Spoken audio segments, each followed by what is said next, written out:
There's a friend of mine who's got a great saying about creating a company, which is trying to build a company and have it succeed is like eating glass and staring into the abyss.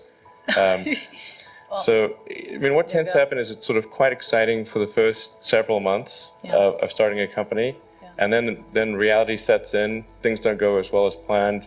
Customers aren't signing up. The technology or the product isn't working as well as you thought. And then that can sometimes be compounded by a recession, and it can be very, very painful for several years. So I think, frankly, starting a company, I would advise people to have a high pain tolerance. Time and time again, we hear these stories of how someone goes through hell, doesn't give up, and emerges as the big winner in the end. Is it just a narrative of entertaining fun stories? Or do successful entrepreneurs actually have the ability to deal with setbacks differently? Hi, my name is Felix, and in my channel I talk about the psychology of innovation. Entrepreneurs, like most people I know, have ambitious goals. You probably feel the same way, but although you have a strong will, you keep catching yourself giving up too soon or going after your goal at half speed or not doing anything at all. For example, instead of working on your business idea, you waste your time on social media. Or instead of exercising after work, you go out for a beer with your friends. Or just a beer without friends. And then you hear stories of successful people again, and you think to yourself, what do they possess that I don't have? What do they do differently? How do they stay so motivated over such a long period of time? First and foremost, you have to understand the psychology of why people are motivated. No matter how attractive a goal is, if it is far away in the future, then that goal doesn't contribute much to your current motivation. There are always two voices in your head, and you must accept that this will never change. One voice is your higher mind. When this voice speaks out of us, we think of ourselves as disciplined as a Prussian soldier on Ritalin and probably as stiff as Spock at a cocktail party. This higher mind sees happiness in long-term success and never in the moment. The other voice is our primitive mind. It loves anything that releases dopamine quickly. Social media, gossip, sex, food, winning, and so on. But what am I talking about here? You know yourself better than I do. You know exactly what your primitive mind wants. Everyone has their own little preferences. But one thing is common to all. Our primitive mind is not at all interested in our future. And it hates everything that creates discomfort. Anything that doesn't give positive feedback right in the moment gets ignored and postponed. Your thesis, your startup, your beach body, all of that counts for absolutely nothing to this primitive mind. It wants pleasure right now. Both voices, the higher and the primitive mind, unfortunately belong to us equally.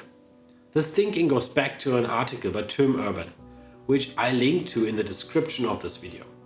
We usually think of ourselves as the higher mind, for example, when we are thinking about our future and making plans. But when we observe and analyze our actual behavior, we see that this is an illusion. Quite often, perhaps even the vast majority of our being, we are our primitive mind. This is a problem if you want to innovate. Because innovation doesn't give you any pleasure right now. Right in the moment, it only creates discomfort. Amazon, for example, took 8 long years to become profitable, and Jeff Bezos had to defend himself time and again because of the high financial losses of the company. For years, it looked like the company was only good at one thing, burning money. And it took Tesla 5 years from founding the company to the production of its first car, and a whopping 17 years to the first profitable year. In the meantime, of course, they had to overcome thousands of problems. So yes, innovation is first and foremost the ability to endure setbacks over many years. Quick success is the exception to the rule. But how is it possible to stay motivated when success is absent for years? What mental tricks do successful entrepreneurs use to stay motivated during these periods where others give up? Part of the answer seems to be a high pain barrier. If you can go through this pain barrier, you make it to be a champion. If you can't go through, forget it.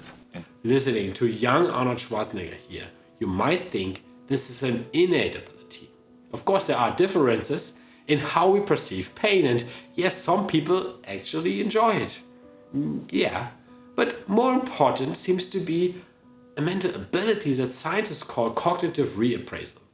This describes the ability to reinterpret emotions, for example, turning the feeling of discomfort into pleasure. The greatest feeling you can get in a gym, or the most satisfying feeling you can get in the gym, is the pump. It's as satisfying to me as coming is, as having sex with a woman and coming.